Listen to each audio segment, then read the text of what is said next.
Bonjour Monsieur Sifflet, nous sommes ici sur un site qui vous rappelle bien des souvenirs. Hein. Tout à fait, c'était il y a maintenant 34 ans, entre 30 et 34 ans, puisque j'ai travaillé ici comme agent de sécurité dans la discothèque qui s'appelait le Zodiac, qui avait été construite et créée par M. Serge Thébault, associé avec M. Jean-Gustave Cesse. Et j'ai travaillé de fin 88 à début 91, donc pendant près de 4 ans, un peu plus de 3 ans.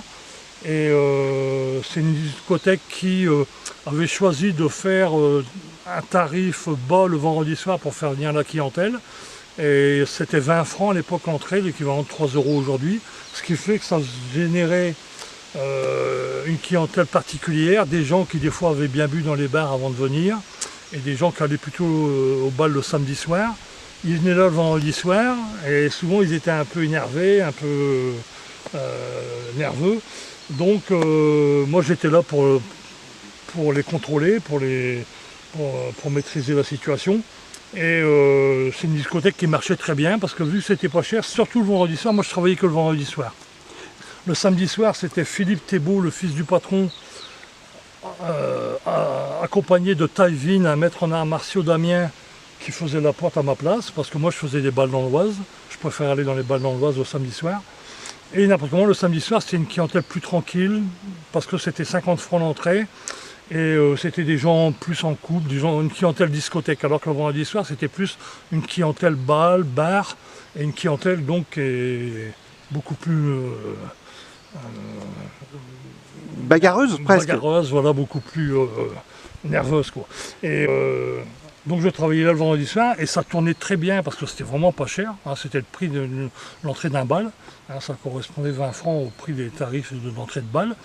Donc le vendredi soir c'était souvent plein, mais plein à craquer. Moi j'ai vu, il y avait le parking ici, tout ça jusqu'après les boulots là-bas, les 2 boulots qu'on voit là-bas, c'était le parking de la discothèque. La discothèque elle était ici et j'ai vu des voitures garées mais à 200-300 mètres de la discothèque au bord de la route, tellement le parking était plein, tellement il y avait un monde, beaucoup de monde, ça venait de partout. À l'époque il n'y avait rien d'autre, donc ça venait de Moreuil bien sûr, mais aussi de Montdidier, d'Ailly-sur-Noix, de Beauve, de Corbie, de Rosières, à Bonnières, même de Roy, parce qu'à Roy il y avait le Rex, mais c'était une discothèque hard, c'était un peu spécial, c'était du hard rock. Donc il y avait un monde fou qui venait là de loin.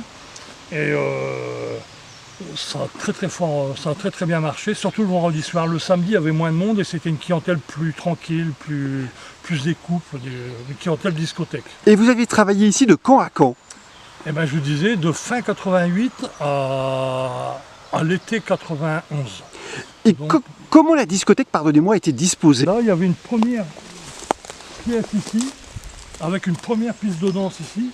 Et après, il y avait une autre partie de la salle un peu plus basse, qu'on ne voit pas là, on ne voit plus bien parce que les herbes ont poussé, mais la discothèque faisait à peu près 1,5 fois la surface de la dalle qu'on voit là, avec, je vous dis, au fond là-bas les toilettes, une réserve, le comptoir ici, le vestiaire. Et il pouvait y avoir jusqu'à combien de personnes sur place? Pour vous dire, j'ai un peu de mal à vous dire, mais moi j'ai vu 300-400 personnes, hein, tranquille. Hein. 300-400 personnes le vendredi soir. Alors, le samedi, moins le samedi, il devait y avoir, je sais pas, entre 100 et grand maximum 200 personnes, grand maximum. Mais le vendredi soir, moi je vous assure, moi je prenais mon service à 10h30 jusqu'à 4h30. Jusqu'à 1h30, 2h ça allait. Mais les bars fermant à 1h à Moreuil et même les gens des alentours, les bars fermant à minuit le temps qu'ils fassent la route, à partir de 2h, dès 2h, 2h15, moi j'ai vu, on refusait du monde tellement c'était plein, quoi, tellement il y avait du monde, hein, ça tournait vraiment très fort. Et dites-moi, Thierry Sifflet, vous étiez donc agent de sécurité ici et vous étiez un agent de sécurité aussi réputé que craint. Oui, ben, malheureusement c'est un métier où il faut, pour être tranquille, il faut et avoir une réputation, il faut un peu faire ses marques, se faire une place dans ce monde de brutes. Il faut savoir se faire une place dans ce monde de brutes. Et des fois même prendre un costume plus sévère, plus méchant que celui qu'on est au fond de soi. Se mettre une armure afin de ne pas afin de dissuader les gens, afin de ne pas se laisser manipuler, quoi. Et donc c'est vrai que bon, moi je l'avais déjà fait depuis plusieurs années, hein. Moi j'ai commencé la sécurité en 82 sur Amiens. Je faisais le jeudi, vendredi soir en discothèque sur Amiens, jeudi, vendredi, et le samedi je faisais des balles dans l'Oise. Et j'ai fait ça pendant à peu près 30 ans, puisque j'ai fait ça de 82 à 2012. À temps plein, tous les jeudis, vendredis et le samedi, en parallèle de mes activités de bûcheron et lagueur, puisque j'étais spécialiste en arbres plus ou moins dangereux. Je travaillais en altitude, donc je faisais ça en parallèle, jeudi soir, vendredi soir, discothèque, principalement sur Amiens, et samedi soir, les balles dans l'Oise. Vous aviez un discours dissuasif, mais quand il le fallait, pardon d'expression, mais les baffes pouvaient voler. Ah oui, parce qu'il y a des gens, malheureusement, je le dis franchement, autant quelqu'un que je connais pas, je me mettais des gants, mais des gens qu'on savait méchants, toujours prêts à mettre le désordre, à être agressifs ou à vous frapper, mais il y a des gens avec qui, n'importe comment, on voyait que selon leur état d'alcoolisation, vous commencez à essayer de parler avec la personne, quand vous voyez qu'elle commence à vous insulter puis à être agressive, bon ben vous dites, lui il faut que je le calme vite fait. Malheureusement il y a des gens avec qui il n'y a pas moyen d'agir autrement, parce que discuter, ça serait leur donner l'impression qu'on n'est pas sûr de soi, ils le savaient n'importe comment, hein. C'est des gens qui me connaissaient suffisamment pour savoir que s'ils allaient trop loin, j'allais mettre en route la machine à baffe. Et j'avais pas trop le choix, c'était la seule manière, surtout que quand vous êtes tout seul comme videur dans une discothèque où il y a 300-400 personnes, si vous êtes trop long à essayer de calmer une personne, à essayer de résoudre un problème, pendant ce temps-là ça peut partir n'importe où ailleurs, et donc bon ben plus vite on éteint le feu quand ça commence à prendre feu quelque part, parce que sinon après ça part en bagarre générale, après c'est ingérable, on est obligé de jeter tout le monde dehors, enfin ça devient ingérable quoi. Donc c'est vrai que quand ça valait la peine j'essayais de discuter, mais quand je voyais que le gars était trop agressif, et je les connaissais les gens agressifs, parce qu'avec le métier c'est toujours les mêmes, hein. Bon ben quand c'était comme ça, je disais bon écoute t'as pas compris, si t'as pas compris ça va être vite fait. Et si le mec il me disait ta gueule ou va te faire foutre, un truc comme ça, bon ben là c'était la baffe et puis je le jetais dehors. Et dites-moi, quand le Zodiac a été détruit par un incendie, vous avez été très attristé ce jour-là? Pas vraiment, parce que moi entre temps Serge Thébault avait vendu à Monsieur Lefebvre, à Monsieur Loise. Moi entre temps très vite Monsieur Lefebvre on s'est pas entendu, parce que